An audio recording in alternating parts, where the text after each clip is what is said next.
नमस्कार, जय हिंद दोस्तों। हम धीरज सर फिर से आपको आज ज्ञान संगम चैनल पर स्वागत करते हैं। आइए उपसर्ग और प्रत्यय से बनने वाले 40 महत्वपूर्ण प्रश्नों को हम एक ही वीडियो में, पूरा उपसर्ग और पूरा प्रत्यय एक ही वीडियो में कंप्लीट करवाएंगे। आइए देखते हैं। पहला प्रश्न है, उपसर्ग का प्रयोग होता है शब्द के आदि में, शब्द के मध्य में, शब्द के अंत में, कि इनमें से कोई नहीं।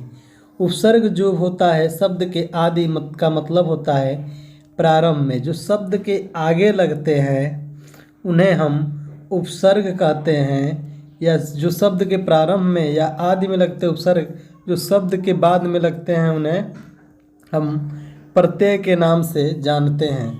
आइए दूसरा प्रश्न देखें। जो धातु या शब्द के अंत में जोड़ा जाता है उसे कहते हैं, उसे हम प्रत्यय के नाम से जानते हैं। तीसरा प्रश्न है, प्रख्यात में प्रयुक्त उपसर्ग है। प्रख्यात में प्रयुक्त उपसर्ग क्या हो जाएगा? ख्यात हमारा मूल शब्द है। ख्यात के जस्ट पहले लगा क्या है? प्र, तो प्र हमारा क्या हो जाएगा? उपसर्ग बन जाएगा।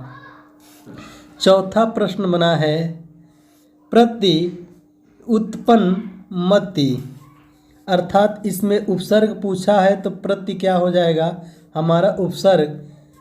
अगला हम देखेंगे, गमन शब्द को विपरार्थक बनाने के लिए आप किस उपसर्ग का प्रयोग करेंगे? यानी गमन का विपरार्थक होता है आगमन। हम आगमन लिख रहे हैं तो आ उपसर्ग का प्रयोग कर रहे हैं, तो विकल्प क्या हो जाएगा? आ, दूसरा नंबर। निर्वासित में प्रत्यय है। निर्वासित का मतलब प्रत्यय है क्या? जो बाद में। निर्वास, निर्वास हमारा क्या है? मूल शब्द। इसमें हम लगा दे रहे हैं ईत प्रत्यय, तो बन क्या जाता है? निर्वासित। ईक नहीं, ईत प्रत्यय, विकल्प डी हो जाएगा। अगला हम देखेंगे, लेखक शब्द के अंत में कौन सा प्रत्यय लगा हुआ है? तो लेखक शब्द के अंत में अक प्रत्यय लगा है। लेख धन अक बराबर लेखक।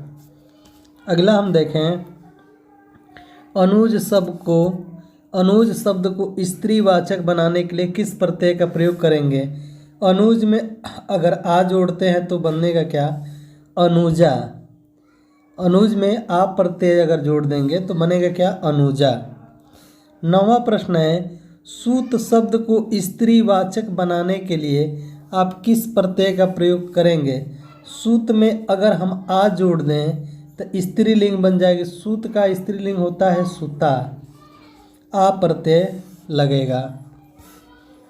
अस्पृश्य शब्द को विलोमार्थक, इसका विलोम क्या होगा? अस्पृश्य।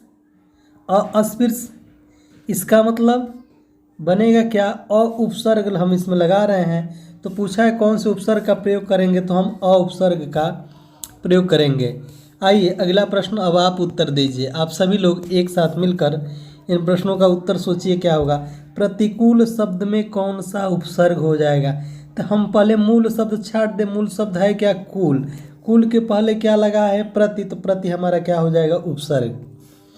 कौन सा उपसर्ग आचार शब्द के पूर्व लगाने पर उसका अर्थ जुर्म हो जाता है?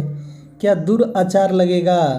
क्या बी लगेगा? सी लगेगा कि डी? तो हम देखेंगे, अति आचार तो होता क्या है? अत्याचार, यानी विकल्प बी सही है, अत्याचार। अगला हम देखेंगे, निम्न में कौन सा शब्द कृदंत प्रत्यय से मिलकर बना हुआ है? तो बिकाऊ जो है, बिक से बिक धन आऊ बराबर बिकाऊ, ये हमारा कृदंत प्रत्यय से मिलकर बना हुआ है। किस शब्द में आवा प्रत्यय नहीं लगा है? दिख धन आवा बनेगा क्या? दिखावा। चढ़ धन आवा चढ़ावा। भूल धन आवा भुलावा। ठीक। जो 14 नंबर का देखें तो लावा में हमारा आवा प्रत्यय नहीं जुड़ा है, यानी विकल्प सी हो जाएगा। अगला देखें, इनमें से कौन सा शब्द समूहवाचक प्रत्यय नहीं है? प्रत्यय का मतलब जो पीछे जुड़े। करा समूह का नहीं, लोग मतलब होता ही है समूह, गण भी समूह होता है, वर्ग भी समूह, लेकिन प्रेस हमारा क्या है? समूहवाचक प्रत्यय नहीं है। विकल्प क्या हो जाएगा? डी। व्यवस्था के पूर्व कौन सा उपसर्ग लगाए कि उसका अर्थ विपरीत हो जाए। व्यवस्था का विपरीत क्या होता है बाबू? अव्यवस्था। तो इसमें आप लिख क्या रहे हैं? अव्यवस्था। यानी कौन से शब्द जोड़ रहे हैं? तो अ उपसर्ग आप जोड़ रहे हैं, यानी ऑप्शन नंबर ए क्या हो जाएगा? सही है। निम्न में किस शब्द में प्रत्यय का प्रयोग हुआ है? किस शब्द में प्रत्यय का प्रयोग हुआ है? तो विक, धन, अल, विकल, अलक, पुलक, धनिक। किस शब्द में प्रत्यय का प्रयोग हुआ है? तो विकल में देखिए हुआ है तो नहीं हुआ है, बन ही नहीं पाएगा। धन धन ईक बराबर, धन धन ईक बराबर बनेगा क्या? धनिक बनेगा क्या? धनिक, यानी डी ऑप्शन सही हो जाएगा। 18 नंबर, निम्न में किस शब्द में प्रत्यय लगा हुआ है? प्रत्यय का मतलब जो शब्द के पीछे जुड़े उसे हम क्या कहते हैं? प्रत्यय। प्रत्यय लगा हुआ है। तो 18 नंबर में जादूधन अगर हो जाएगा तो जादूगर बन जाता है।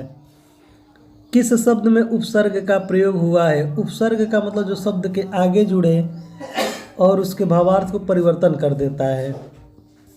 तो किस शब्द में उपसर्ग का प्रयोग हुआ है? तो उपधन। ये जो मेन मूल शब्द हम पहले छाट ले, कार। कार से जस्ट पहले लगा क्या है? उपकार। तो इसमें किसका प्रयोग हुआ है? उपसर्ग का। अगला हम देखें कि अनुवाद में प्रयुक्त उपसर्ग है। अनुवाद में प्रयुक्त उपसर्ग क्या हो जाएगा? तो अनु हमारा, वाद हमारा मूल शब्द। मूल शब्द का मतलब वह शब्द जिसका कुछ अर्थ निकल जाए, वाद विवाद।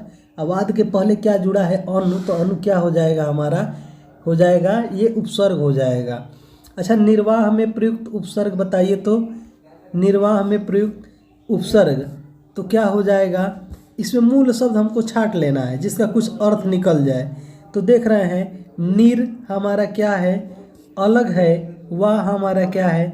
मूल शब्द। ये दोनों को जोड़ेंगे तो बनेगा क्या? निर्वाह। तो निर उपसर्ग का प्रयोग हुआ है। हिंदी में कृत प्रत्ययों की संख्या होता है। एक तद्धित प्रत्यय होते हैं, एक कृत प्रत्यय होते हैं। तो कृत प्रत्ययों की संख्या हिंदी में कितना होती है? तो 42 होती है। ठीक। कृदंत प्रत्यय किन शब्दों के साथ जुड़ते हैं? तो यह किसके साथ जुड़ता है? यह हमेशा क्रिया के साथ जुड़ता है और उसके भावार्थ में परिवर्तन कर देता है। निम्न पद में इक प्रत्यय लगने से बने हैं। इनमें से कौन सा पद गलत है? दैविक, सामाजिक, भौमिक, प्रक्षिक में कौन सा शब्द गलत है? इसमें किसमें इक प्रत्यय लगा है, किसमें नहीं लगा, वही छाटना है। तो 24 नंबर का जरा आप बताइए क्या उत्तर हो जाएगा? तो प्रक्षिक लिखा है, प्रक्षिक। इसमें इक प्रत्यय का नहीं प्रयोग हुआ है। किस शब्द की रचना प्रत्यय से हुई है? प्रत्यय का मतलब जिसके पीछे जुड़े। तो देख रहे हैं 25 नंबर में, अपधन मान बराबर होगा क्या? अपमान। या क्या है? एक प्रत्यय से मिलकर बना हुआ है। बेइंसाफी में प्रयुक्त उपसर्ग है। बेइंसाफी में प्रयुक्त उपसर्ग क्या हो जाएगा? इंसाफ में बे जोड़ दिया जाए तो बेइंसाफी हो जाएगा। इंसाफी में हम, इंसाफी एक शब्द है जिसका कुछ अर्थ निकलता है, इसके पहले क्या जोड़ दे? वे। तो बन क्या जाएगा? बेइंसाफी। वे हमारा क्या हो जाएगा? उपसर्ग। निम्नलिखित में से उपसर्ग रहित शब्द है।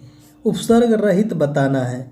यहाँ ध्यान दीजिएगा, ये प्रश्नों को बिल्कुल ध्यान दीजिएगा। सुरेश, रहित का मतलब छोड़कर, किसमें उपसर्ग नहीं है, कहने का मतलब ये। सहित का मतलब उसके साथ साथ। सहित का मतलब साथ साथ, रहित का मतलब छोड़कर। यह बिल्कुल ध्यान दीजिएगा। आज अमन करिए, ये बात लिख लीजिए। रहित का मतलब छोड़कर और सहित का मतलब साथ साथ रहना। हम आपके सहित हैं मतलब साथ साथ रह रहे हैं, हम आपके रहित मतलब आपको छोड़ कर रहना चाहते हैं। यह बिल्कुल ध्यान दीजिएगा। अगला प्रश्न, बहाव शब्द में प्रयुक्त प्रत्यय कौन सा है? बहाव का मतलब होता है, इसमें पूछा है प्रत्यय का, प्रत्यय किसमें कौन सा होगा? तो पहला हो जाएगा वह, हाव, आओ, आवा। कौन से प्रत्यय का प्रयोग हुआ है? तो इसमें देख रहे हैं बह धन आव बराबर होता क्या है? बहाव। अगला देखिए, विज्ञान शब्द में प्रयुक्त उपसर्ग है। तो वि धन ज्ञान क्या बनेगा? विज्ञान।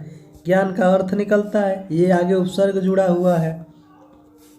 चिरायु में प्रयुक्त उपसर्ग बताइए, तो चिरायु में प्रयुक्त उपसर्ग क्या हो जाएगा? चिर धन आयु, तो बनेगा क्या? चिरायु। अगला प्रश्न है, धुंधला शब्द में प्रयुक्त प्रत्यय क्या होगा? धुंधला शब्द में प्रयुक्त प्रत्यय क्या हो जाएगा? धुंध धन ला, ये क्या है? प्रत्यय है हमारा। अगला, दोषहर्ता में प्रत्यय का चयन करें। दोषहर्ता में कौन सा प्रत्यय का प्रयोग हुआ है? तो देख रहे हैं दोष धन हर्ता, ये दोनों मिले तो बने क्या? दोषहर्ता। इसमें हर्ता प्रत्यय का प्रयोग हुआ है। किस शब्द में उपसर्ग नहीं है? जरा ध्यान दीजिएगा, किस शब्द में उपसर्ग का प्रयोग नहीं किया गया है? अच्छा, अपधनवाद अपवाद उपसर्ग जुड़ा है। पराजय में भी पराधन जय पराजय बने। प्रधन भाव, इसमें भी उपसर्ग जुड़ा। ओढ़ना में क्या उपसर्ग जुड़ा है? तो बिल्कुल आप कहेंगे नहीं, ओढ़ना में उपसर्ग नहीं जुड़ा है, यही हमारा उत्तर हो जाएगा। संस्कार शब्द में किस उपसर्ग का प्रयोग किया गया है? तो संसार में सम धन सकार संस्कार हो जाता है, तो सम उपसर्ग का प्रयोग हुआ है। पुरोहित में उपसर्ग है, पुरोहित में कौन सा उपसर्ग का प्रयोग होता है? पुरह धन ओहित होता है, तो ये बनेगा क्या? पुरोहित। पुरह धन हित, पुरोहित। अगला बनेगा, औन्नत शब्द में प्रयुक्त उपसर्ग कौन सा होगा? बिल्कुल आप भी टिक करिए, औधन नत, ये बनेगा क्या? औ हमारा क्या हो जाएगा? उपसर्ग हुआ। सावधानी शब्द में प्रयुक्त प्रत्यय है, मतलब पीछे कौन सा? सावधान धन ई है, बड़ी है कि छोटी है कि धानी है कि आनी है? तो इसमें हम देखेंगे 37 नंबर का जो उत्तर हो जाएगा, बड़ी ई का प्रयोग हुआ है। कनिष्ठ शब्द में प्रयुक्त प्रत्यय हुआ है। कनिष्ठ शब्द में प्रयुक्त प्रत्यय क्या हुआ है? कनिष्ठ, इष्ट प्रत्यय इसमें जोड़ा गया है। 39 नंबर, जो धातु या शब्द के अंत में जोड़ा जाता है उन्हें हम क्या कहते हैं? उन्हें प्रत्यय करते हैं। जो शब्द के प्रारंभ में जोड़ा जाता है उन्हें हम उपसर्ग कहते हैं। प्रख्यात में प्रयुक्त उपसर्ग क्या होगा?